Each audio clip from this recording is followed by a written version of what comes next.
Sejam bem-vindos à nossa terceira temporada do nosso podcast, LQ Podcast. A gente está aqui no nosso segundo episódio. A gente tem um convidado que vai tratar sobre a questão do mercado imobiliário, real estate. A gente está bem ansioso para ouvir o que o nosso convidado tem a compartilhar. E o Lapor está aqui hoje com a gente, com um visual novo. Tudo bom, Lapor? E aí, Queiroz, super contente da gente estar iniciando essa terceira temporada e, mais uma vez, a gente diversificando os segmentos. O mercado imobiliário ainda não foi objeto de tema aqui no nosso podcast e a gente vai mergulhar de cabeça nesse mercado tão relevante, tão fascinante e também complexo. Eu passo a bola para você e lembrando que a gente está tanto no YouTube quanto no Spotify. Show de bola. Vamos lá. Então, o nosso convidado hoje é o Alexandre Torres, é um colega, amigo. Ele tem a Torres Consultoria Imobiliária.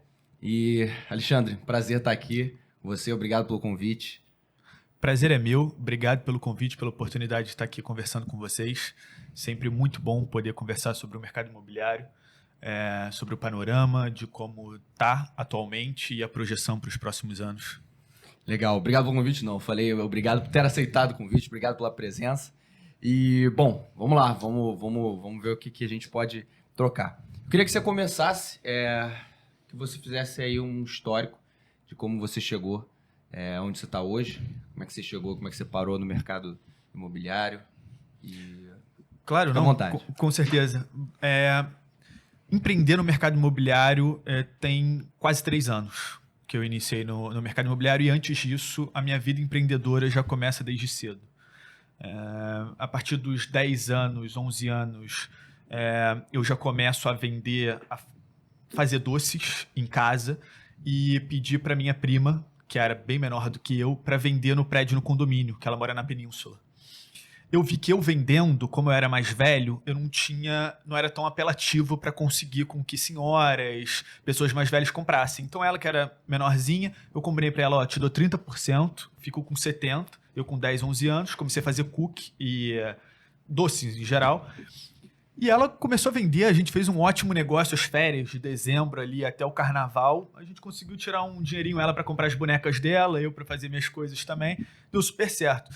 Depois disso, eu comecei vendendo, quando queria comprar um novo videogame, vendia roupas usadas que eu tinha ganho de presente para conseguir fazer esse comércio, né, comprar as minhas próprias coisas.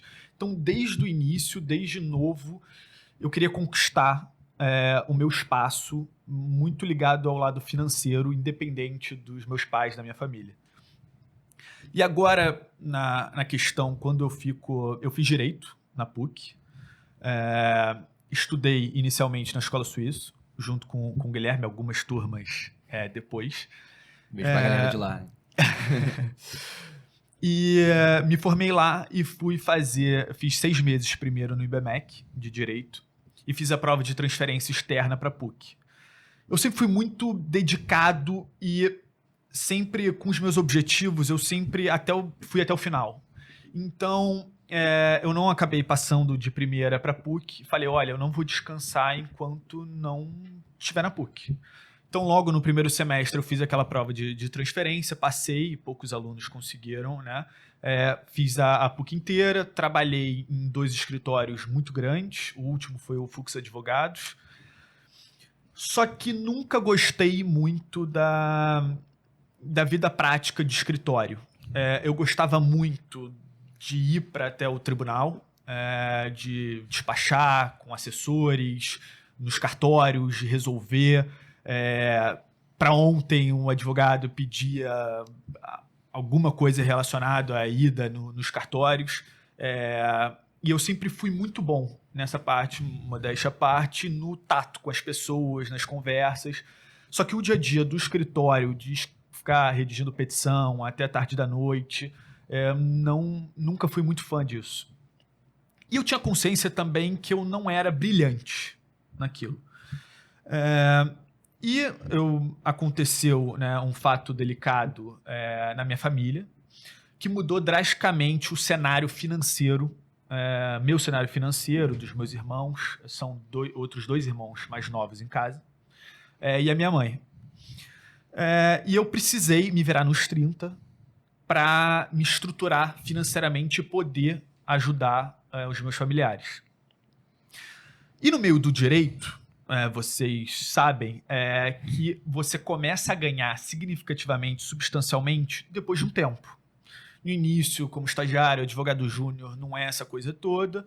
E demora até depois dos 30 anos, você começa a ganhar algo realmente substancial. Você tava com quanto nesse... Então, eu tinha acabado de... Eu tava no final da faculdade. Final pra término, assim. Meio dos 20, assim, então. Exatamente. Então, eu precisei sair do escritório de advocacia e pensei, o que eu consigo empreender para conseguir alinhar algo que eu gostasse, porque eu acho que você tem que ter paixão naquilo que você faz para você ter resultado. E empreender sempre foi uma paixão minha. Então eu precisava alinhar algo que eu conseguisse tirar um retorno financeiro significativo, que não precisasse despender muito dinheiro, porque naquela época eu não tinha, eu tinha R$7.000 literalmente, que é o que eu juntei do estágio do escritório. E eu fui fazer um delivery na casa de um amigo meu aqui na Praia da Barra. Eu que nunca fui de cozinhar, criei uma receita de um sanduíche de pão de alho com coração de galinha, picanha e frango. E com queijo derretido em cima. Pô, deu até água na boca agora. Antes do almoço, não é legal você falar sobre isso, não. Ficou bom, a gente teve bastante sucesso. Isso foi em que ano? Isso foi comungado com a pandemia, pelos meus cálculos? Isso foi, exatamente, no início da pandemia. Deu uma semana de pandemia, a gente começou o negócio. Eu, literalmente, morei junto com esse meu amigo no apartamento dele aqui na Praia da Barra. E pra gente testar o negócio, né, fazer a viabilidade econômica e tal, ver se ia dar certo ou não, a gente fez literalmente na cozinha da casa dele. Então eu ficava na parte da cozinha, fiz toda a parte de receita, da parte de cozinha, e ele ficava na parte de marketing, pedido do iFood, controlando o motoboy, essas questões. A gente precisou muitas vezes fazer entregas, porque vocês pessoalmente, a gente pessoalmente. A gente pegava nosso carro, ia até o Recreio, até o final da Barra, São Conrado. Então o negócio começou a dar certo. Exato, né? começou a dar certo. Qual é o nome? As reclamações, bigode, pão de alho. A gente fez muito rapidamente um logo de literalmente um bigode, um homem com óculos e um bigode, e ficou bigode pão de alho. Foi algo muito rápido que a gente pensou, não teve muita preparação para esse nome, não. Muito histórico. Uma homenagem ao seu sócio, a você. Então, quem tem bigode? É? Nem ele. Não sei de onde a gente tirou isso. A gente estava pesquisando imagens meio que prontas para só jogar no Paint, fazer uma coisa rápida, porque nem eu nem ele, a gente tinha uma expertise nessa área de design. Então a gente viu esse logo bonitinho, achou que ia ficar cool, diferente, e colocamos no Instagram, tanto na página do Instagram quanto no iFood. Aprendesse? Era para testar, né? Para ver se dava certo, se as pessoas gostavam do produto. E aí começou a dar muito certo, deu tão certo que o síndico começou a reclamar e os moradores do prédio começaram a reclamar, porque era reunião de motoboy na portaria do prédio. E era um condomínio muito conhecido aqui na Praia da Barra. E eles começaram a fofocar, aí era fofoca com o porteiro, e aí ficava em cima lá no andar dele, né, no hall, esperando fila de motoboy. Então o outro morador do lado... Vocês desciam com a comida ou eles subiam também? Eles subiam.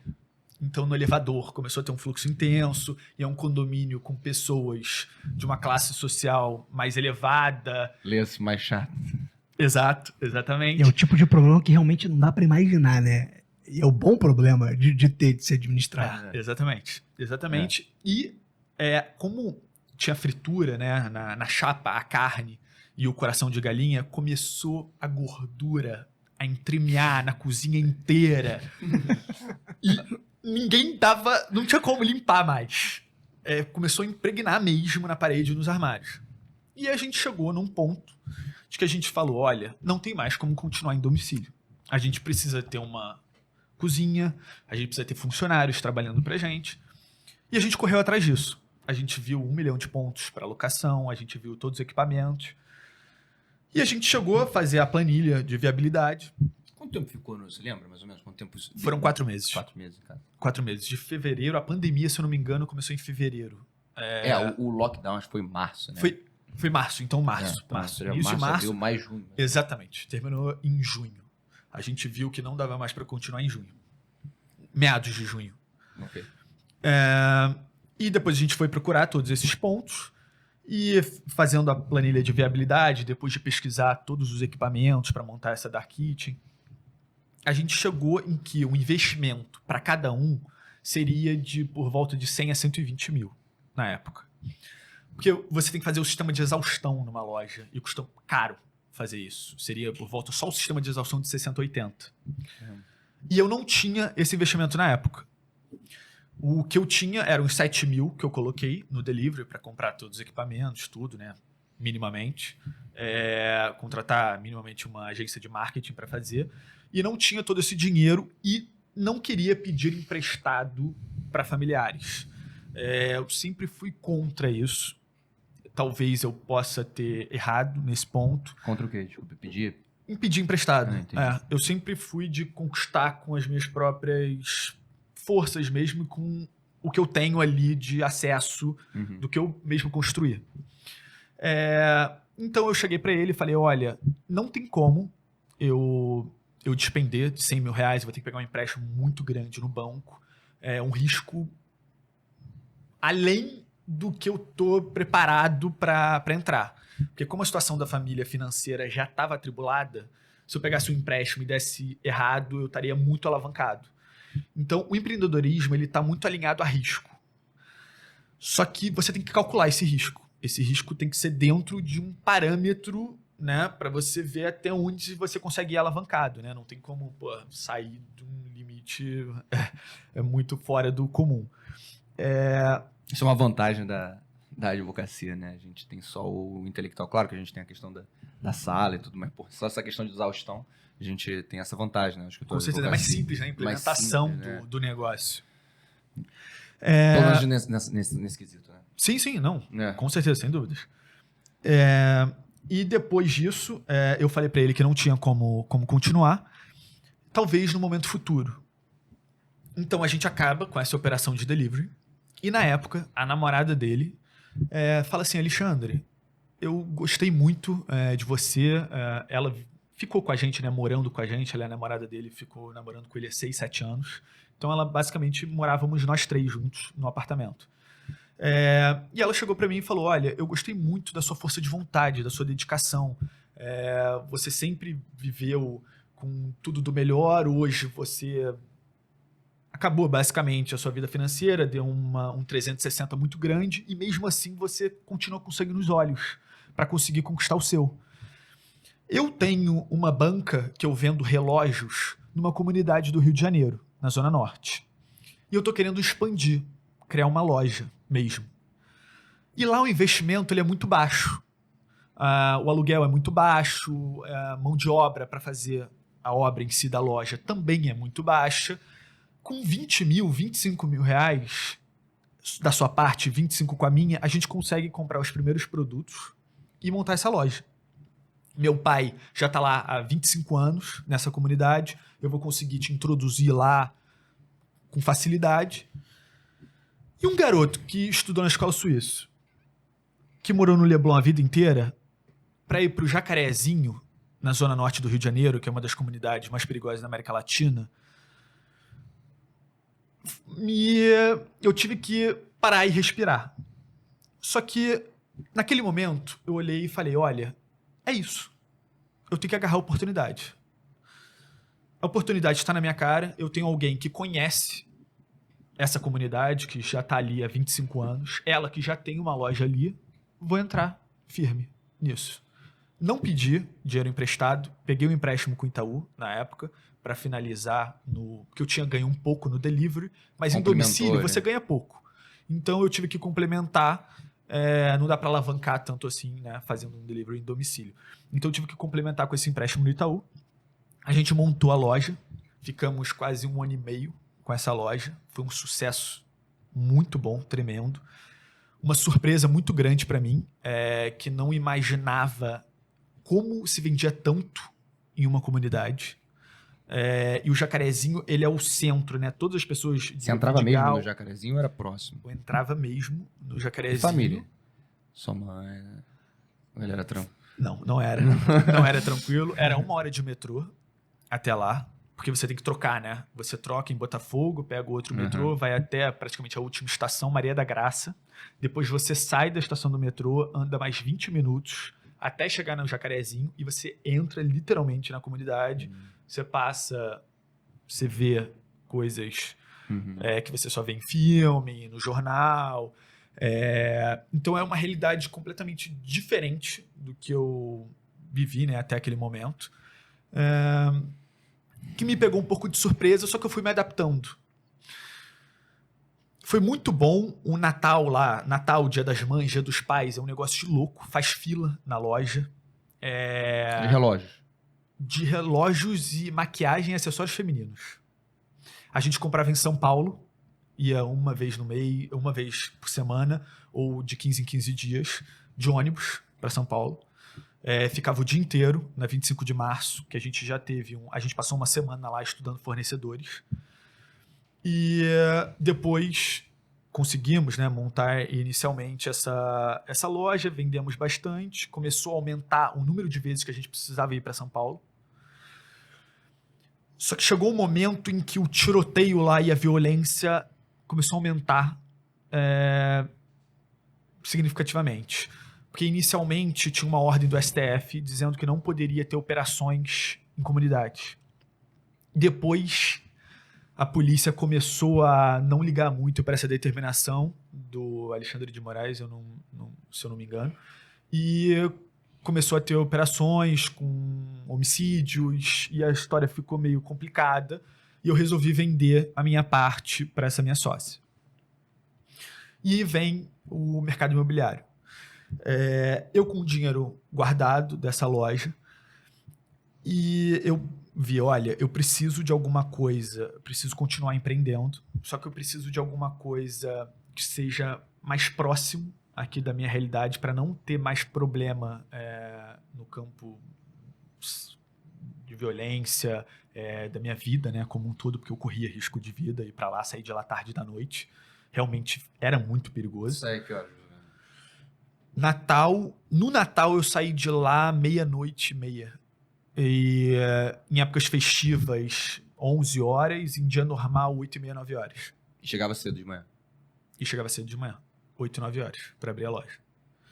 Então, de manhã não era o problema. O problema era quando anoitecia. Só que o que eu posso tirar de bom dessa experiência? As pessoas, mesmo vivendo numa realidade que a gente pode achar triste, todas elas amanhecem e vão dormir com um sorriso no rosto. Todas elas paravam para conversar comigo na loja. Nossa, menino, eu sei que você não é daqui. O que te trouxe até aqui? Senhorezinhas. Você vê que tem pessoas de muito bom coração, super inteligentes, que se eu pudesse, eu investiria, que são pessoas que... eu conheci advogados de faculdade pública que moram lá, que com certeza vão ter um futuro brilhante. Então você começa a enxergar algo ali que a mídia não passa muito. Você vê um outro lado, de pessoas realmente trabalhadoras, que estudam bastante, que lutam diariamente para pegar condições cheias, no calor, sem ar-condicionado, para ir até o trabalho, para ir até domésticas, né, muitas vezes, para irem até as casas na zona sul dos patrões, né? Então, você vê essa felicidade estampada, mesmo vivendo em condições não muito boas, né, que são essas comunidades, isso me trouxe uma vivência muito boa, assim, uma visão de mundo que eu nunca tinha vivenciado. Então é bom para você questionar, sabe? Hoje eu não valorizo tanto o consumismo como um todo, a parte de alguns itens de luxo, da parte material. Hoje eu questiono muito quando me vêm esses pensamentos na cabeça. Obviamente todo mundo quer ter uma vida muito boa, mas em questão materialista eu diminui bastante. Isso foi muito bom, né? Se eu poderia falar de além do lado financeiro, que deu para ganhar um dinheiro, eu diria que esse lado humanista também foi muito importante nessa trajetória de 1 ano e pouco vivendo, né, com essa loja na comunidade. Aí depois, eu saindo dessa loja, eu começo a pensar o que eu consigo fazer dentro ali do meu, mais próximo do meu cotidiano, da vida ali da Zona Sul, e algo que eu gostasse bastante e que a barreira de entrada não fosse grande. Ou seja, que eu não precisasse despender muito dinheiro e que eu conseguisse ganhar relativamente bem, que fosse proporcional à minha dedicação e ao meu comprometimento. E comecei a pensar no mercado imobiliário. Eu sempre tive muito preconceito. Eu já poderia ter entrado há mais tempo. Só que, estudando na escola suíça, fazendo direito na PUC, você tem familiares, amigos, falando, faz concurso público, continua numa carreira tradicional em escritórios de advocacia, vai para qualquer área, correlata isso, já que você tem o diploma. O corretor aqui no Brasil, ele não é muito bem visto como Estados Unidos e Europa. Ele é uma categoria desvalorizada, infelizmente. Eu tento mudar isso, outros players do mercado também estão tentando mudar isso. Mas, historicamente, não é uma categoria que é bem vista. Sabe dizer por quê? Você já parou para pensar por quê? Então, sem querer te interromper, mas... Não, com certeza, essa pergunta é ótima. Eu já sim parei para analisar do porquê e o que eu acho. A barreira de entrada para você virar corretor de imóveis é baixíssima. Eu digo não financeiramente, mas a prova que se faz para você passar para ser corretor de imóveis é muito fácil. Você faz um curso online que você consegue terminar em pouquíssimo tempo. Os que não querem fazer esse curso compram a carteira. Tem isso muito ainda, infelizmente. E já é fácil, né, que você está falando. Já é fácil. E mesmo assim as pessoas querem evitar isso comprando a carteira. Então, como a barreira de entrada não é como uma OAB, que você sabe que para quem é advogado teve que estudar minimamente, se dedicar ali. Muitos fazem até cursinho para poder passar, não passam de primeira, passam de segunda. A barreira de entrada para corretor é muito fácil. Então eu acho que isso traz uma gama muito grande de profissionais pouco capacitados para lidar com clientes exigentes, imóveis muitas vezes especiais, imóveis de alto padrão, de luxo, e acaba deteriorando a categoria. Então eu acredito que se tivesse uma barreira de entrada maior, se a prova fosse mais complicada, eu acredito que iria filtrar melhor esses profissionais. E o que acontece também? Um outro ponto. Muitas pessoas, elas são corretoras, mas como segunda profissão. Então, muitos são advogados, muitos são contadores, muitos trabalham com marketing em alguma empresa e tem o Cresce. E se um amigo vai vender um apartamento, falar, olha, posso vender o seu apartamento, posso fazer a comercialização, só que eles não entendem da parte jurídica, da parte documental. Então fica algo que não tem experiência ali, ele não tem essa vivência no dia a dia. Então ele não consegue passar segurança para nenhuma das partes, porque ele fica como corretor da parte vendedora, desse amigo dele que está concedendo a venda, só que o cliente que está querendo comprar, que ele vai captar esse cliente para comprar esse imóvel, ele não vai conseguir instruir esse cliente. Se esse cliente quiser pegar um financiamento, ele não vai conseguir explicar como que funciona todo esse mecanismo, que não é tão simples. Então, acredito que seja isso. A questão da barreira de entrada e a questão de ser uma segunda profissão, que muitos usam isso. Eu acredito que para você ter resultado na profissão de corretor de imóveis, você tem que viver praticamente full time isso. Você não tem feriado, você não tem férias, você não tem Natal. Você basicamente fica visitando imóveis, negociando até tarde da noite, de manhãzinha, então você não para. A rotina é bem complicada. eu diria que é isso, basicamente. Esses dois problemas, assim. A única coisa que eu acrescentaria, talvez, eu acho que o brasileiro ainda tem aquela cultura de que vender, né? Vender, que coisa chata, que não quero comprar nada, não quero comprar nada. Acho que como corretor tem isso como principal atividade, a venda de um produto, né? É que nem quando a gente entra na loja, a gente fala, esse cara vai vender aqui. Então a gente tem muito ainda essa cultura da venda, isso de alguma forma é a minha impressão também, não tenho... Sim, tem esse lado. E eu pensando agora também tem um outro ponto que é bem delicado, que eu acredito também que denigre a imagem do corretor e diminui essa qualidade, né, da profissão, que é a questão dos próprios proprietários diminuírem a comissão do corretor de imóveis. A gente faz um trabalho bem grande de captação do imóvel com fotos, pagamos pessoas para tirar foto, fazer filmagem. Depois a gente tem a questão de todos os anúncios que a gente tem que pagar mensalmente. Achar esse cliente, muitas vezes são imóveis de valores agregados muito altos, então são perfis muito específicos de clientes. Então conseguir o cliente que pague o preço, consiga chegar no preço que esse vendedor quer, é uma tarefa árdua, que não é difícil. O processo de compra, ele demora bastante no imóvel de alto padrão, que é o que eu costumo lidar. Então, tem clientes meus que estão comigo há 1 ano, 6 meses, 1 ano e meio. Então, você conseguir...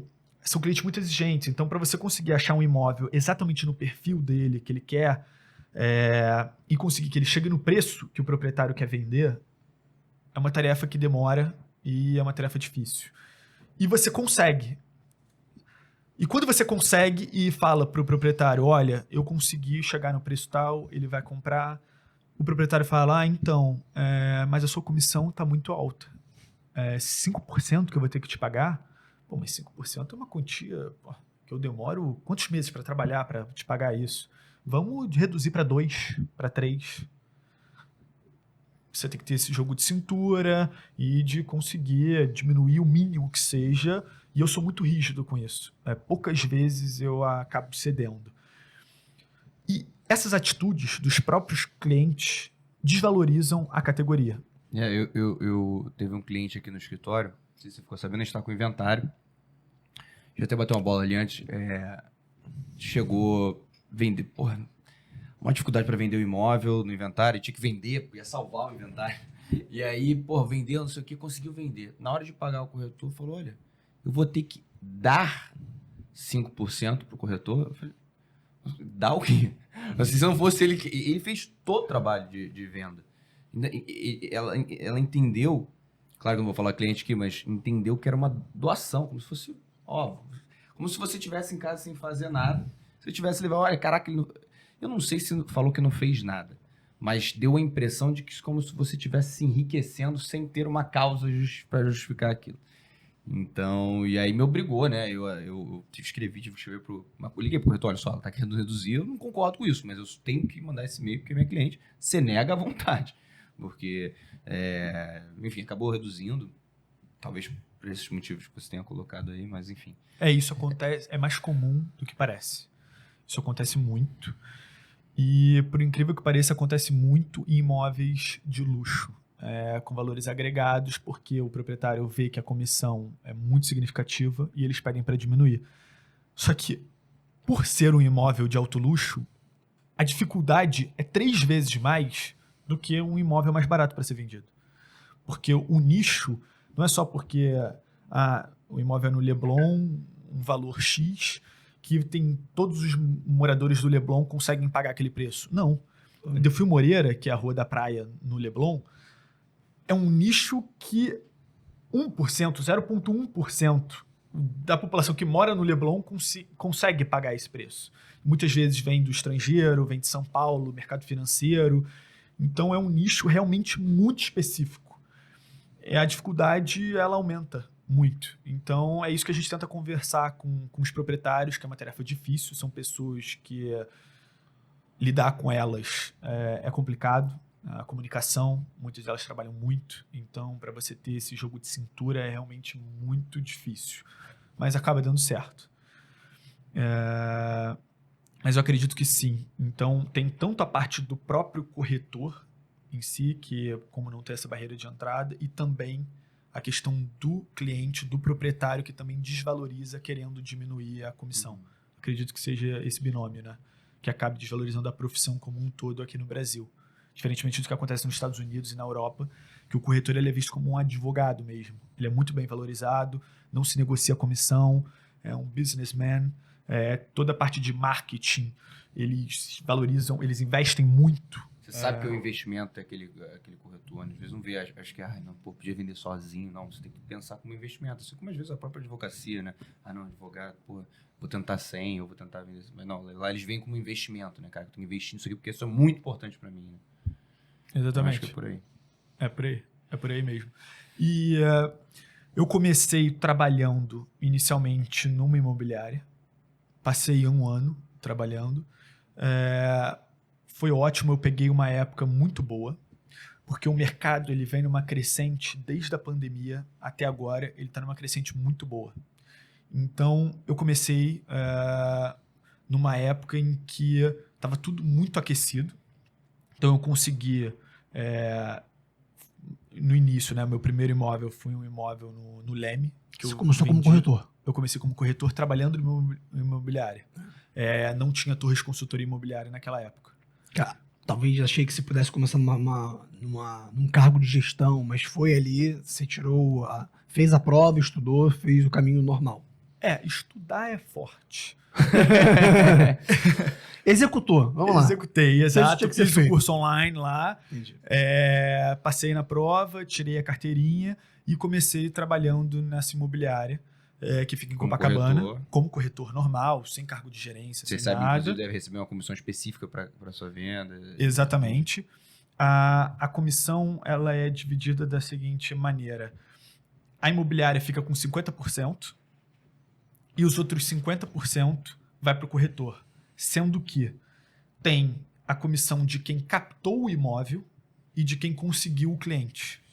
Então, 10% da metade que fica para o corretor, 10% da captação e 40% de quem tem um cliente.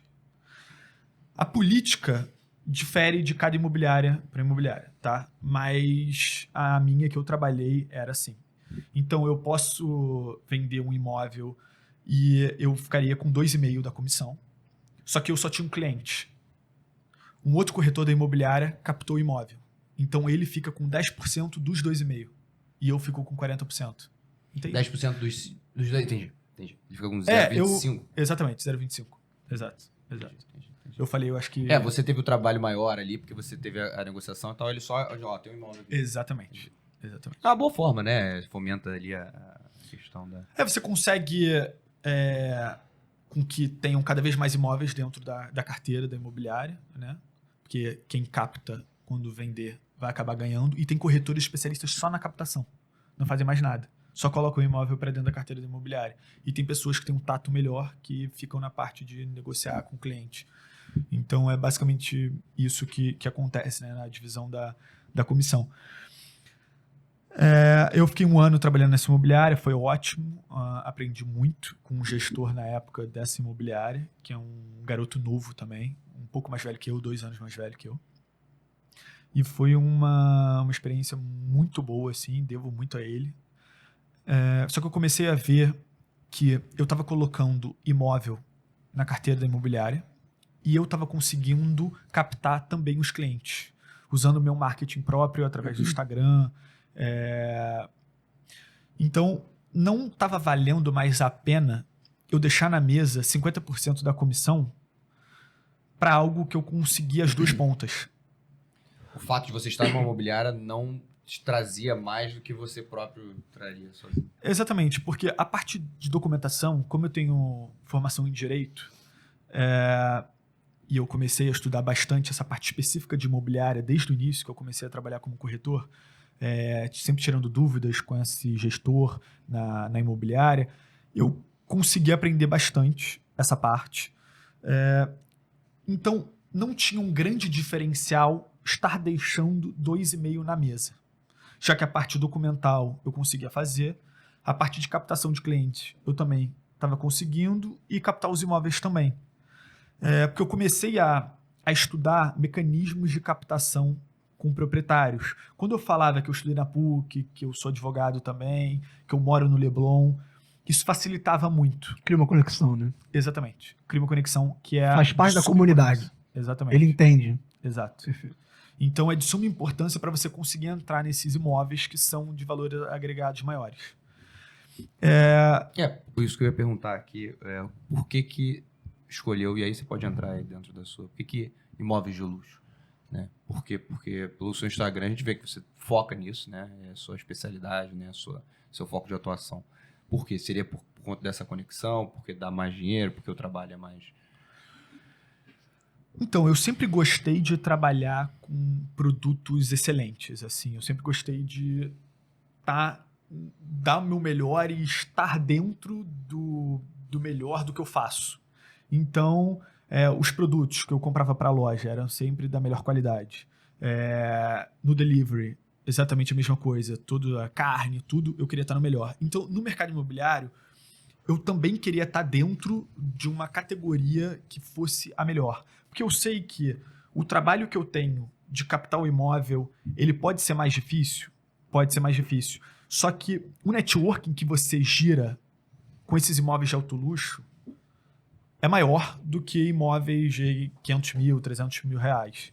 Então, você acaba se conectando com pessoas muito importantes, advogados, mercado financeiro, empresários, e eu sempre gostei muito disso, de conversar com pessoas que conseguissem agregar visão de mundo, experiências de vida. Então, eu fui para esse meio por estar ali no Leblon, por ter essa facilidade de poder falar que eu moro ali perto deles e, pelo menos diminuir a barreira de entrada na hora de captar, conversar com eles. Claro que o lado financeiro também conta. Obviamente, a comissão, o volume de vendas é menor, porque eu hoje trabalhando sozinho, eu não consigo ter um volume de vendas gigantesco.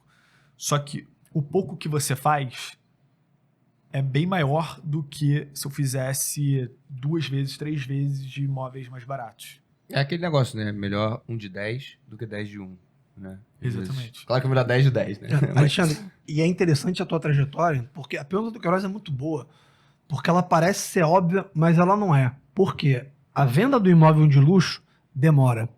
É estratégico. Você tem que ter resiliência, você tem que dar tempo ao tempo, construir uma relação e fomentar uma conexão.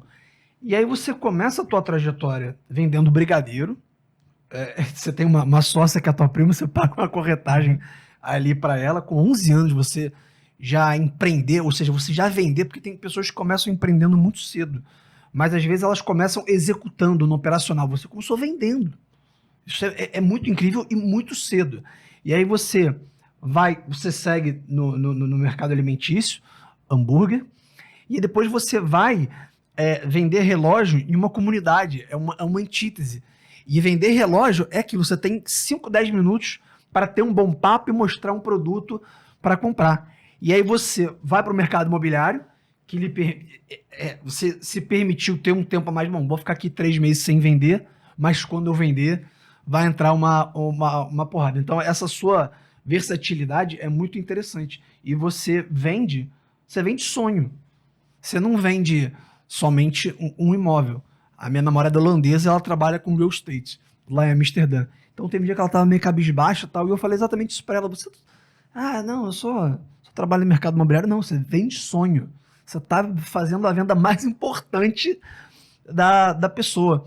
E já que, enfim, estou filosofando a respeito disso, queria que você falasse um pouco como é que você se sente trabalhando com um serviço que está relacionado ao sonho da pessoa. O sonho da casa própria ainda é um fetiche. Pode ter diminuído em relação à comparação com nossos pais. Também fica muito à vontade para falar disso. Mas como é que é essa relação de ter um serviço que é uma idealização, sabe? É uma projeção da pessoa, casa própria, imóvel próprio, é segurança, é realização. Queria ouvir de você. Então, eu me sinto muito realizado por conseguir trazer esse resultado para os clientes. A maioria deles junta um patrimônio de uma vida. para poder fazer essa compra dessa casa. Então, no mercado de alto padrão, eles são muito exigentes, então eles têm requisitos extensos. Tanto a mulher quanto o homem, que é o closet para ele e para ela, separados, 2 banheiros. Então, quando você vê os olhos deles dois falando, te explicando as características do imóvel, dos sonhos deles, você se sente muito realizado, porque você vai estar conseguindo, né, trazer isso para eles, para formar uma família ali. Muitos deles estão construindo, querem ter filhos, estão comprando aquele imóvel para justamente começar a ampliar a família. Então, o desafio, para mim, eu fico numa adrenalina muito grande até o fechamento. Para mim, eu me sinto muito mais realizado quando eu estou no processo de construção desse processo todo, tá? De tentar achar um imóvel para eles, porque eu sou muito objetivo.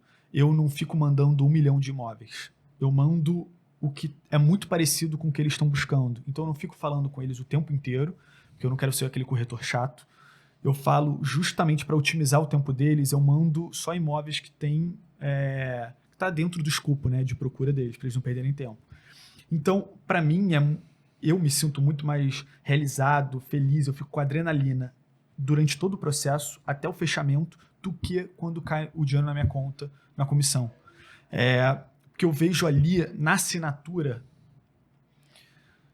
eu vejo que o objetivo de vida de muitos deles foi completo. Assim, eles estão passando numa nova etapa de vida. Então, eu tento sempre me aproximar bastante dos meus clientes, não só uma relação profissional, mas como uma relação pessoal. Tem clientes que são amigos até hoje. Um cliente que é prático, ele me manda mensagem toda semana, basicamente para tirar dúvidas de imóveis que ele está pensando em comprar de leilão, para ver se faz sentido ou não. Então, buscando essa interação mais próxima, pessoal, você se liga mais a eles. Então, quando eles assinam, quando você vê que você conseguiu completar esse objetivo, chegou no preço de que o máximo que ele conseguia pagar e o mínimo que o vendedor ali tá apto ali a vender o imóvel, isso é muito reconfortante. Eu sempre costumo dar um presente também quando assina. Eu mando pro imóvel que eles compraram, para os dois, para o casal, agradecendo por ter me escolhido para auxiliar eles, né, no processo de compra, para eu também permanecer com essa relação depois do processo de compra, né, depois da finalização desse processo da assinatura. Então, acho que é muito importante essa continuidade, assim, até porque futuramente eles podem comprar outros imóveis, né, com você, te indicar. Então, acho que é isso. Eu me sinto muito mais feliz nesse processo, entende? Do que quando o dinheiro cai na minha conta. Posso ser meio maluco, mas realmente, dentro de mim, dá uma desanimada. Quando fecha e eu recebo o dinheiro, dá uma desanimada, porque aquela adrenalina acabou. Porque eu tenho que entrar em outro processo de venda, com outro cliente. É a conquista. Você tem esse tino comercial muito, muito latente. Desde muito cedo, né? Pô, bacana esse feedback. É uma visão empreendedora total, assim. A trajetória é muito empreendedora, né? Assim, você vê aonde é que vai ajudar as pessoas, onde é que você vai poder desenvolver o seu lado empreendedor. Então, sempre buscando. E isso, todo esse cuidado que tem com o cliente é uma coisa que está inerente, assim. A gente, às vezes, fica pensando, caramba, gente que segue para essa área, né, de empreender, ser autônomo, enfim, e não seguir uma carreira, a gente fica muito pensando, pô, às vezes a gente questiona por que as pessoas estão indo para aquele caminho, né? Caramba, muito melhor empreender, né? Eu acho que a gente tem esse negócio de tentar trazer para esse lado do Rio, mas talvez seja uma coisa assim, cara, que sempre teve ali, né? Às vezes a gente acha que é um negócio, agora eu vou empreender, né? Mas é uma coisa que tá ali, né? Para você é a versão clássica, né? Desde cedo, assim, ainda que tenham tentado colocar você na carreira pública ou em alguma coisa carreirista. Tem isso, né? Sim. E aí você formou saiu de lá e abriu a torre de consultoria. Aí abri. Hoje eu não tenho um ponto físico ainda. Eu trabalho de casa e quando preciso alugo algum escritório para eventuais assinaturas. Hoje em dia é tudo muito por DocSign, né? Então nem sempre precisa realmente de um escritório físico. As pessoas assinam muito à distância. Mas quando precisa, acaba alugando. Hoje eu não vejo muita necessidade de ter um ponto físico, porque eu ainda estou galgando ali networking em determinados nichos da sociedade para ter uma gama de clientes realmente boa para começar a ir para um ponto físico, alugar numa rua muito movimentada, Leblon e Ipanema, montar realmente uma estrutura empresarial, de ter corretores comigo, que é um investimento bem alto. E eu estou conseguindo ir com as minhas próprias pernas, está tendo um bom resultado. Desde que eu comecei, realmente está uma crescente nesses últimos anos, né? Vou finalizar agora comecei em março, então vai fazer 3 anos em março agora. Então eu tô bem satisfeito. A rotina é um desafio. Você delimitar, né? Como eu trabalho sozinho em casa, eu tenho corretores parceiros meus que eu lido diariamente, me ajudando a captar imóveis, eu dou uma pequena parcela para eles, mas não é uma estrutura empresarial, eles não estão ligados diretamente a mim. São pessoas que me ajudam. Às vezes um que é o comprador, às vezes é o vendedor, aí vocês juntam um com o outro. Exatamente. E eu procuro lidar e estar sempre em contato com os melhores players do mercado. Eu acho que isso é muito importante. Eu tenho um que eu até posso citar o nome, o Lucas, da Visu, uma imobiliária em Ipanema, que eu troco com ele semanalmente, assim, e ele me ajuda bastante. Ele me ensina várias coisas, e é muito importante essa troca nesse mercado imobiliário. Por quê? Os corretores que lidam com imóvel de alto padrão, eles têm um ego muito inflado. E tem uma questão de não confiar um no outro. Um pensamento já não, vai passar a perna, então ninguém abre muita informação, ninguém busca ajudar um ao outro, não tem uma comunidade muito forte. E esse Lucas, ele quer transformar esse meio, e eu super apoio ele nisso, eu ajudo ele também no que for possível, de tentar fazer com que os corretores eles se ajudem, porque ele pode me ajudar uma vez, depois no futuro eu ajudo ele também, não ficar individualista. E acontece isso muito. Acontece bastante, eu vejo isso diariamente com outros corretores. E mesmo assim eu não fecho portas, porque esses corretores, né, os melhores players, eles têm imóveis às vezes exclusivos, que não são anunciados.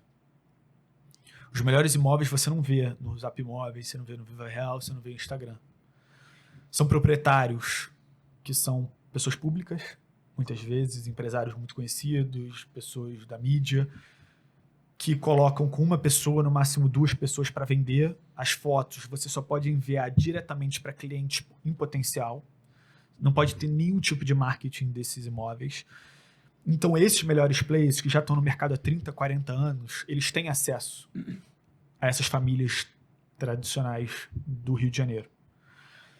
Então é muito importante você ter uma boa relação. Apesar do ego deles ser muito inflado, você tem que pisar em ovos. Muitas vezes é mais difícil se comunicar com eles e ter essas tratativas com eles do que propriamente com clientes. Mas é um desafio nesse meio. Eles não abrem para muitos corretores a possibilidade de parceria. Eles só abrem para realmente quem eles acham que trabalha corretamente, que tem bons clientes, bons imóveis. Então já é bem fechado, assim. Então você tem que saber lidar para não fechar portas. É um desafio, mas que faz parte da corretagem do dia a dia de quem quer trabalhar no alto nível. A galera mais antiga, né? Tem sempre esse território é meu, né? Você tá com quantos anos? Exatamente. Eu tenho 27. Como é que é como é que é lidar com o cliente sendo jovem ainda? O que você acha? Você acha, como é que você blinda isso? Você acha que não faz a menor diferença? Então, eu nunca sofri um Pode até ser preconceito por conta disso, tá? Mas por quê? Eu acho que eu consigo falar bem, tá? E consigo tratar sobre temas que não é só do mercado imobiliário como um todo. Eu não vou só apresentar o imóvel. Eu consigo falar sobre a parte econômica do Brasil, consigo falar sobre financiamento, taxa de juros.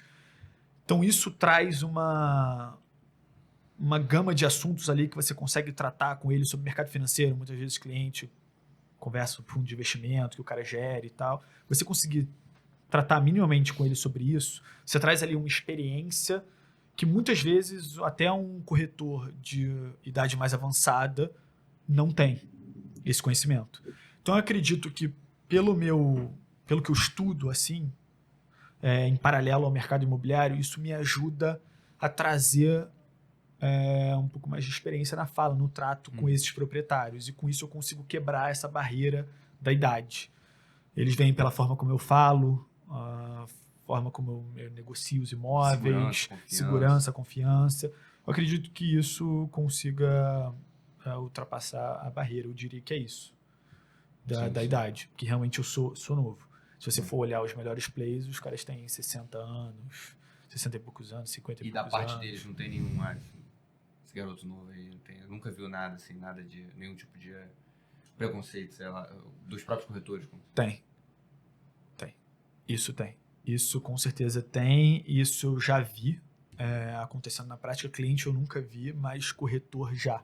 Ah, não, você tem que comer muita farinha ainda, você não está preparado para negociar esse tipo de imóvel, pode deixar comigo que eu lido com essa situação.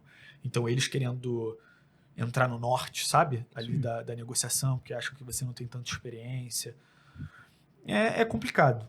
Tem que ter jogo de cintura para ambos os lados, tanto para corretor quanto para cliente. Mas com certeza isso existe, sim. Bacana, Alexandre, que o fato de você se tornar interessante, ampliando os seus temas de domínio, de interesse, eles te conduzem mais próximo a um sim.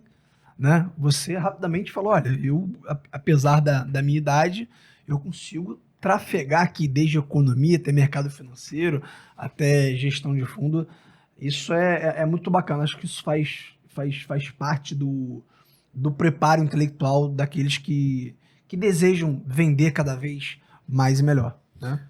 E eu acho também, agora pensando, eu conversando, né, com os últimos clientes, eles falaram assim, Alexandre, eu estou procurando imóvel há 1 ano e meio. Eu já passei na mão de vários corretores. Todo mundo desiste. Enche o saco, acha que eu não vou comprar nada, acha que eu não tenho dinheiro. Você, em 6 meses, você conseguiu me mostrar 3, 4 imóveis, 100% dentro do meu perfil que eu estou procurando, e eu fechei o imóvel.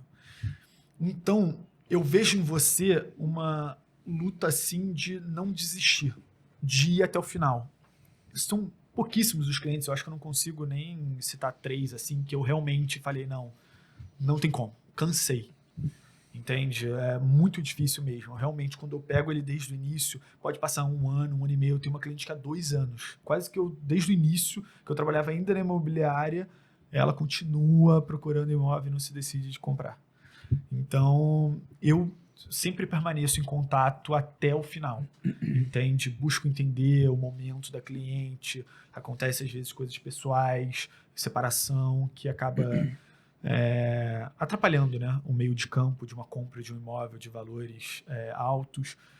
Só que eu nunca busco desistir, assim, deixar o cliente na mão, parar de responder, o que acontece muito, mesmo com clientes que estão procurando imóveis de valores altos.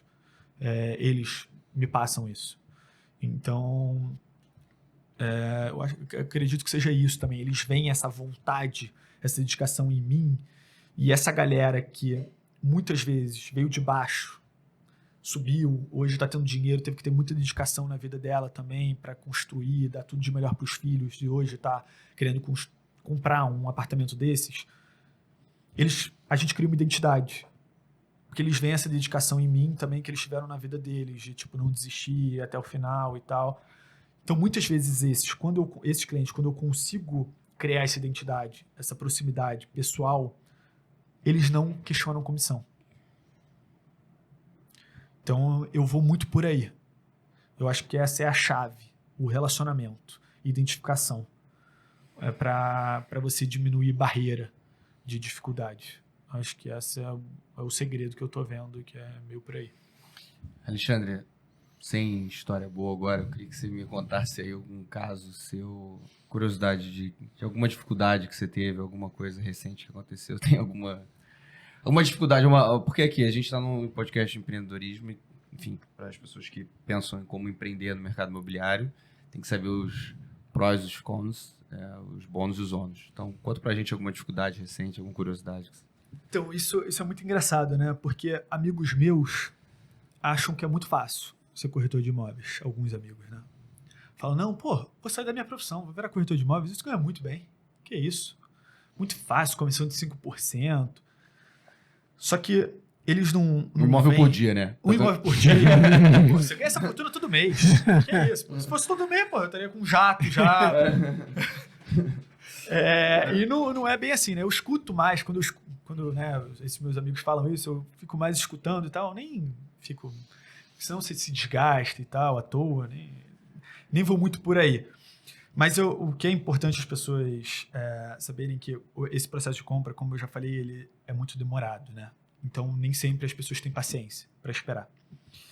E muitas vezes acontece desse processo de compra ser desgastante, ser muito difícil a negociação entre as partes, aí entra advogado, entra arquiteta, que muitas vezes mela negócio, advogado, que muitas vezes mela negócio, familiares, filha, marido ou mulher, né, eventualmente. Só que o último foi há 2 semanas atrás. A gente passou 2 semanas visitando, revisitando o imóvel, vendo o que a cliente ia fazer, levou filha no imóvel, viu questão de obra, o que precisava, o que não precisava, negociamos, conseguimos chegar no preço que o proprietário queria, com uma margem minúscula. Negociamos contrato, todas as cláusulas. Eu passei o final de semana inteiro redigindo, conversando com o cliente, com as 2 partes. Porque apesar de eu estar com o cliente que estava vendendo o imóvel e um outro corretor estava com a parte compradora, eu na visita tive uma boa relação com essa cliente, então a gente na negociação como um todo, de cláusula, a gente fez uma triangulação, né, com todos, se comunicando e tal, para ficar mais fácil e mais rápido esse contrato, né, fazer esse contrato e tal. E a gente fica o final de semana inteiro conversando, ligando para ela, para essa compradora, negociando cláusulas, prazo de pagamento, valor de sinal, tudo certinho. Marcamos no domingo à noite para segunda-feira de manhã a assinatura da promessa de compra e venda, 11 horas da manhã. Tudo certinho, 8 horas da manhã a gente manda uma mensagem para ela, não, tudo ok. 11 horas marcado. Eu saio de casa, vou até o escritório, o outro corretor também, eu chego na porta, 10h50, ela manda uma mensagem. Então, não vou conseguir tirar o dinheiro da aplicação. Estou desistindo do negócio. Eu, com a minuta, as 3 minutas de contrato, tudo preparado no escritório já. Aí eu ligo para ela, a gente liga para ela, tenta entender o que aconteceu. Ela fala, não, tá aplicado o meu dinheiro, não vou conseguir tirar para o pagamento do sinal, D mais 30, D mais 40, não sei, que ela falou. E tentou meu gerente, de manhã, né? Tentou sacar de manhã, realmente não ia conseguir, né? E aí meu gerente disse que era impossível realizar isso, a gente vai ter que deixar mais para frente. Foi um baque, porque eu busco não trazer ansiedade para dentro do negócio, porque isso atrapalha bastante. No início, eu era muito ansioso. Então, no processo de venda, você fica com aquilo, já fica pensando, o que eu vou fazer com a comissão, vou investir aonde, vou comprar o quê e tal. Isso atrapalha muito.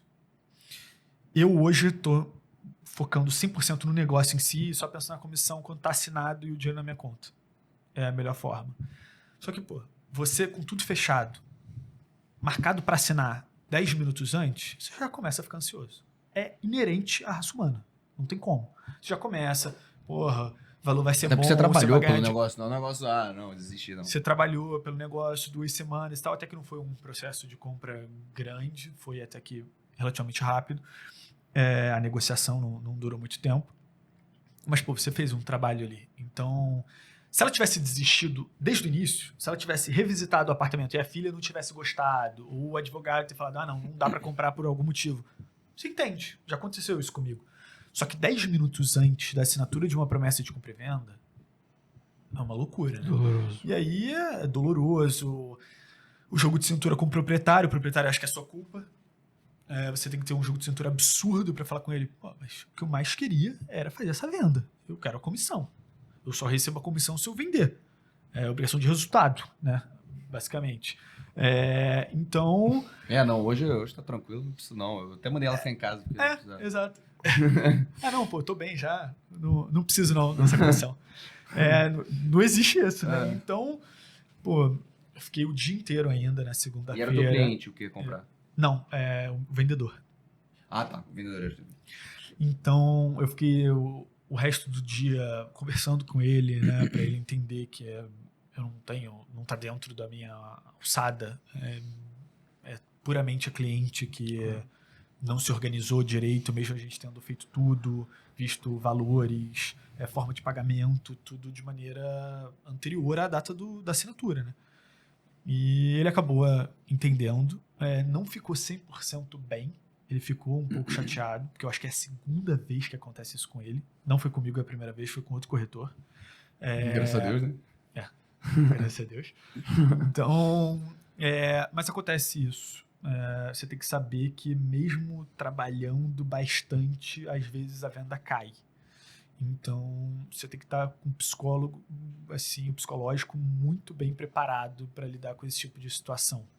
Porque você fica mal. Você precisa de um psicólogo. Só que você também precisa ser psicólogo para o vendedor. Ou, eventualmente, para o comprador, ou para os dois. E às vezes defender ele contra ele mesmo.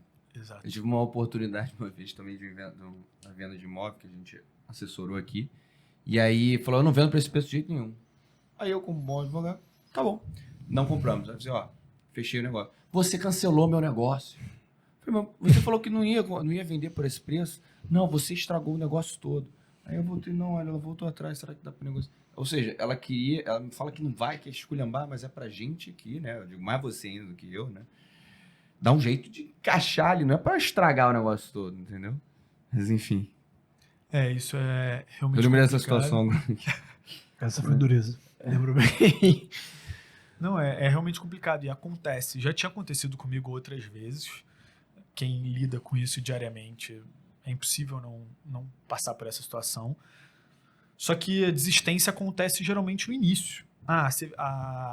O cara visita, aí gosta do apartamento, aí leva a mulher.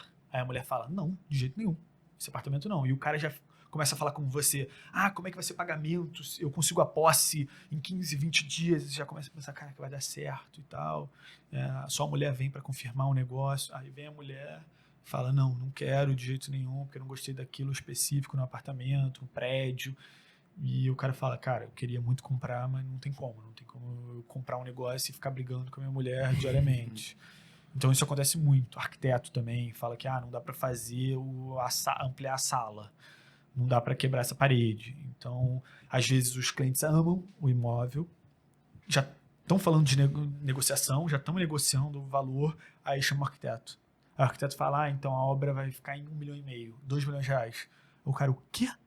Não era meio milhão, sei lá, 600 mil, 2 milhões? Aí o cara, não, mas do jeito que você quer, vai gastar uma fortuna. Não, Alexandre, valeu, obrigado pelo seu trabalho, mas a gente vai desistir do negócio. Então isso acontece com recorrência até nesse meio. Mas assim, 10 minutos antes, meia hora antes, isso nunca tinha acontecido comigo. Aí me pegou legal. E como eu trabalho sozinho, você tem que ter essa capacidade de se levantar rapidamente, né?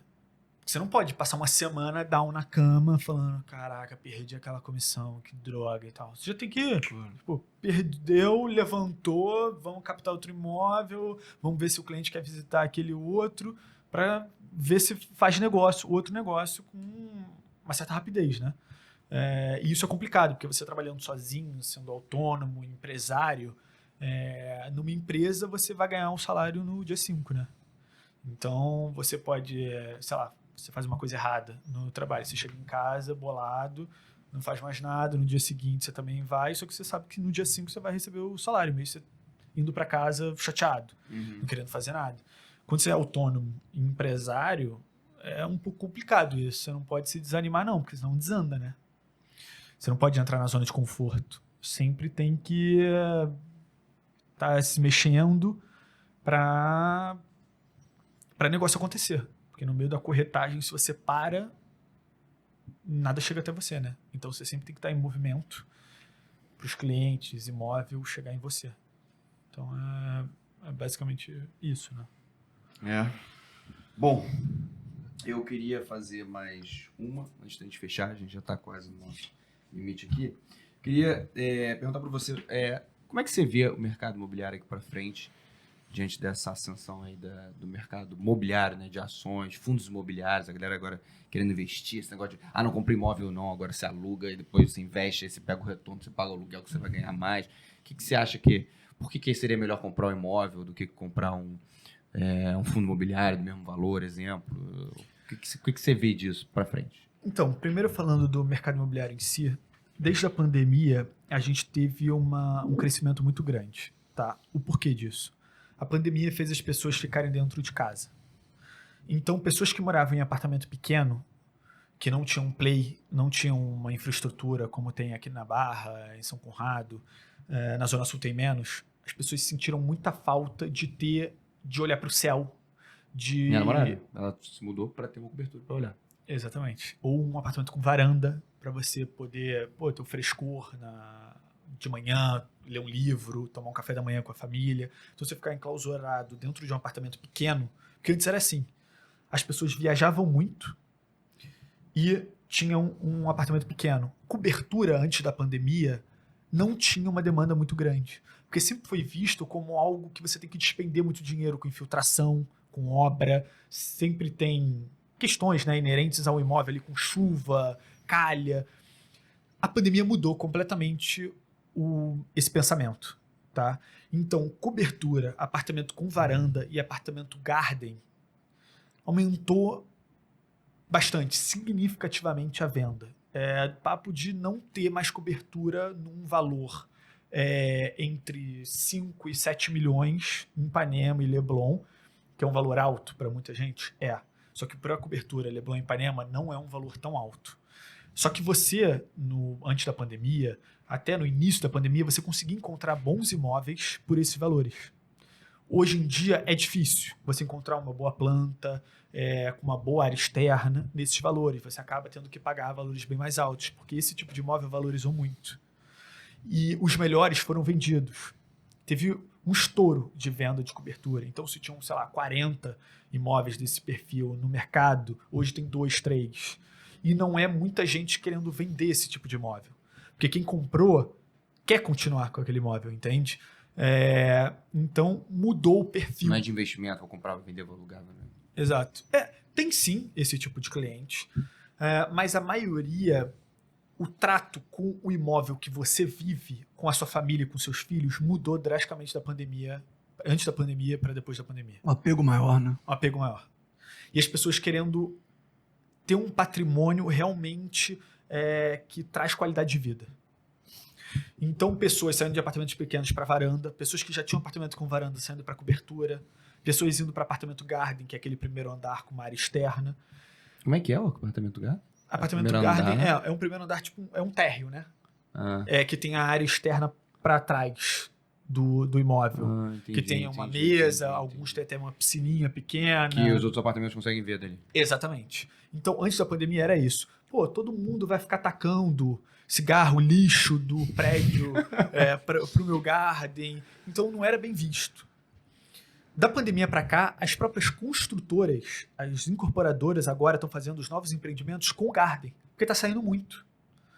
Porque é um apartamento com uma área externa. É como se fosse uma cobertura, só que no primeiro andar. Só que você paga menos do que a cobertura. E é super bacana, né? E é super bacana. Super simpático, charmoso. Você consegue convidar seus amigos para fazer um churrasco. Muito melhor do que fazer uma varanda, que é um espaço maior e tal. Você tem mais incidência solar. Então... Faz inveja nos outros moradores lá em cima. E faz inveja nos moradores de cima. Então, as próprias incorporadoras viram isso como um novo nicho. Então, muitos dos empreendimentos novos estão vindo com garden. Townhouse também, que é um novo estilo, importando essa ideia lá do dos Estados Unidos. É aquela que se movimenta ou não? Tu viu agora que tem umas casas que você constrói. É um troço meio futurístico aí do É Elon tipo, Musk. townhouse é tipo uma... É como se fosse, geralmente, no primeiro andar, tá? Do prédio. É como se fosse um garden, só que duplex. É como se fosse uma casa dentro de um prédio. Ah, tá, entendi.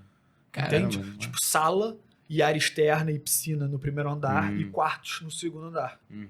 Os empreendimentos novos, alguns eles estão fazendo isso.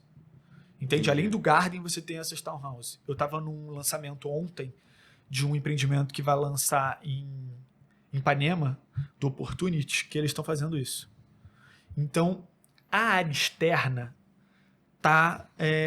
as incorporadoras estão vendo isso. Desde da pandemia para cá, estão investindo muito nisso, porque tem uma demanda muito forte por esse novo tipo de imóvel. Interessante esse diagnóstico. E o que eu posso falar mais sobre isso? Eu acredito que com a taxa de juros diminuindo, vai continuar uma crescente muito grande ainda para o mercado imobiliário.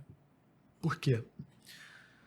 Hoje, esses influenciadores digitais de investimentos falam que é melhor você alugar do que você comprar. Posso te falar que muitos deles que falam isso já têm um imóvel próprio. Tá? O Primo Rico falava isso muito, comprou uma casa gigantesca em São Paulo. Gastou, sei lá, 7 milhões de reais, 8 milhões de reais. Já tem um gastou vídeo 3 milhões em entrando. obra, exato. Então, todos eles, quando conseguem patrimônio, eles acabam comprando o imóvel próprio. Por quê? Você tendo imóvel próprio, você consegue reformar do seu jeito, fazer tudo do seu jeito, e você não precisa sair depois do contrato de locação, porque o que acontece agora? Como o mercado está muito agitado, vários amigos meus que alugavam tiveram que sair do apartamento e procurar às pressas outro, porque a proprietária quer vender o imóvel, porque o mercado está muito bom. Então, os caras, não, sai aí, te dou o prazo que está no contrato, mas eu quero vender, porque o mercado está muito bom, eu vou conseguir um bom preço.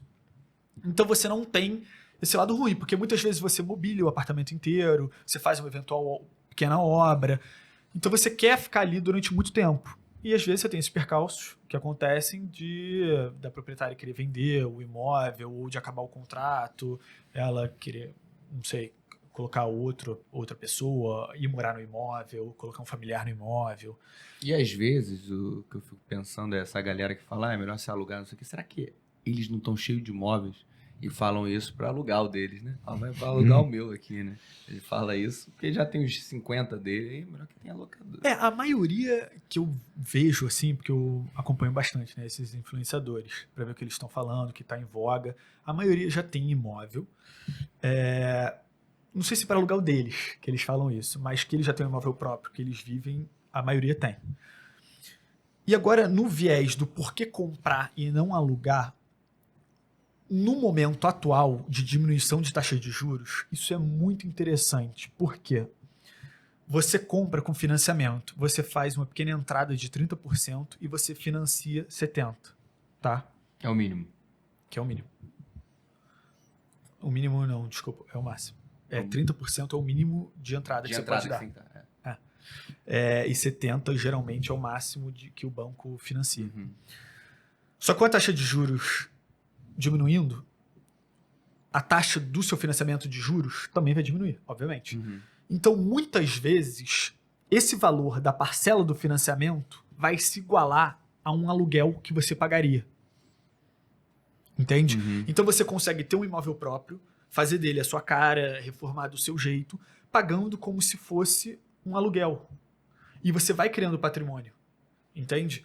Porque as pessoas falam, não, você só alugar. Só que você pagar o aluguel durante 30 anos seria a mesma coisa do que você pagar um financiamento por 30 anos.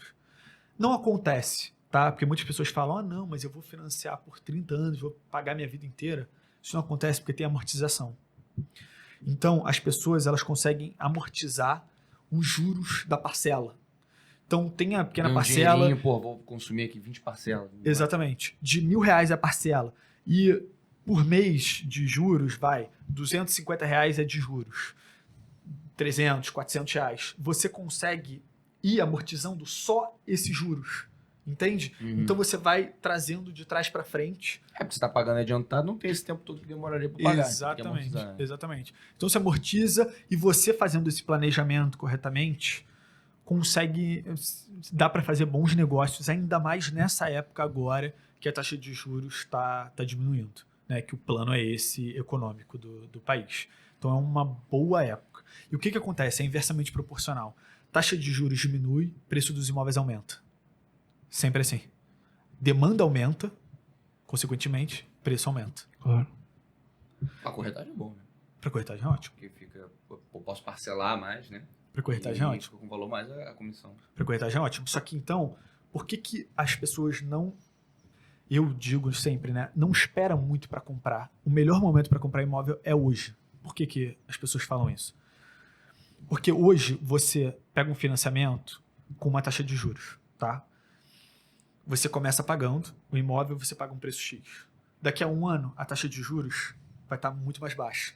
Você consegue, no banco, mudar a sua taxa de juros, entende? Porque hoje, a nominal mesmo do país está mais baixa do que quando você fechou. E vai ficar baixando agora. Exatamente. Então você faz essa transferência, só que hoje você pagou R$1 milhão no imóvel, daqui a um ano não vai estar mais R$1 milhão. Porque como a taxa de juros está baixando e a demanda está aumentando, o preço também aumenta. Então se você deixar só para comprar quando a taxa de juros estiver realmente menor...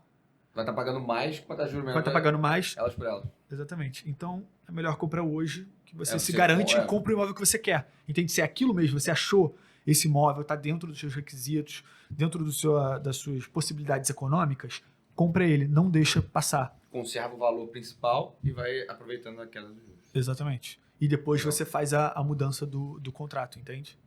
Legal, nunca tinha tido essa visão, esse pensamento. Inédito pra mim também. Bem interessante. Vê se eu compro imóvel. Deu até vontade. dá vontade. Deixou a gente com água na boca no início, agora... Agora eu quero um sanduíche, irmão. Bom, eu tô caminhando pro final. Se você tiver alguma coisa, por favor, insurja-se. Mas eu vou caminhar pro final, pedindo pra gente terminar. E se você quiser dar uma palavra final, um conselho para quem quiser entrar nesse mercado, fica à vontade. Nossos telespectadores, sigam o Alexandre nas redes sociais, Alexandre Torres, tem Alexandre Torres, né? Alexandre.torres com 2 S. Alexandre.torres com 2 S. E, por favor, palavra final, recado final para quem quer entrar nesse mercado, uma dica, uma preocupação, fica à vontade. Então, esse mercado é para quem não quer ficar na zona de conforto, tá? É para alguém que querer estar trabalhando diariamente e não se importe em trabalhar final de semana, feriado. Tem que estar o tempo inteiro. Primeiro, você capta o imóvel. Depois, você tenta captar o cliente. Você tem que fazer fotos dos imóveis. Você tem que negociar tudo ao mesmo tempo. Então, é alguém que consiga lidar com 1 milhão de situações ao mesmo tempo. Isso é muito importante. Resiliência. Nesses acontecimentos de cair venda, você não se desanimar, não cair em depressão, nada disso, porque o valor era muito alto, você já estava imaginando o que você ia fazer com o dinheiro, não deixar a ansiedade de consumir. Então eu diria que dá para ganhar dinheiro, tá? Mas você precisa ser realmente muito dedicado e é mais difícil do que você imagina. Hoje o momento está bom, mas eu posso passar por momentos difíceis, em que o mercado imobiliário, antes da pandemia, não estava tão bom assim. Pessoas passaram alguns anos sem vender muitos imóveis. Então, eu acredito que se você está pensando em entrar no mercado imobiliário, aproveita que essa é uma boa hora para você entrar, justamente pela taxa de juros baixando, a demanda vai aumentar. Só que saiba que você trabalhando autônomo, sozinho, ou trabalhando numa imobiliária, que é como se você fosse autônomo também, só que você tem uma ajuda, estrutura jurídica deles te ajudando ali, você vai ter que caminhar com as suas próprias pernas. Então não é como se você trabalhasse numa empresa, mesmo ganhando o seu salário. Você faz o seu salário, a sua comissão advém diretamente do fruto do seu trabalho. Então, Se for, isso aqui é empreendedorismo, se for conforto, não é isso não. Exatamente. É risco, conforto e muito importante você ter 6 meses guardado, né? Eu não tinha, mas eu indico para quem queira começar nesse mercado, 6 meses guardado da sua despesa mensal. calcula mais ou menos quanto você gasta, junta 6 meses disso, para não sair do seu trabalho, do que você faz hoje, sem estar capitalizado, porque você não sabe quanto tempo você vai demorar para vender um imóvel. Então é muito importante planejamento financeiro, tá? Você ganha uma comissão alta, você não ganha tudo. É muito importante você investir, porque você não sabe como vai ser o dia de amanhã. Então, você não tem que se ludibriar. Vou fechar camarote depois de receber uma comissão e viajar, fazer uma viagem caríssima. Espera você ter um bom patrimônio guardado para começar a se dar o luxo. Primeiro, vive muito apertado. Você faz a sua primeira comissão, investe tudo. Vive apertado ali 1 ano para depois você começar a gastar dinheiro mesmo com você, se dando presentes e tal. Eu diria que é esse o conselho. Valiosíssimo, cara. Valiosíssimo. Muito legal. Alexandre, obrigado. Não, obrigado a vocês. Foi ótima a conversa. A gente, como o Laporte falou, a gente não teve aqui o real estate, né? O mercado imobiliário. E foram ótimos ensinamentos, a experiência compartilhada. Várias perguntas aqui pra gente trocar mais 1 hora, mas infelizmente nosso tempo acabou. Então, mais uma vez, obrigado. Obrigado a todos. Estamos de novo no Spotify, no YouTube. Segue o Alexandre. E um abraço grande para vocês. Muito obrigado aí pela oportunidade, pelo convite. Foi ótimo conversar com vocês. Alexandre. Essa foi nossa. Um abraço, galera. Tchau, tchau.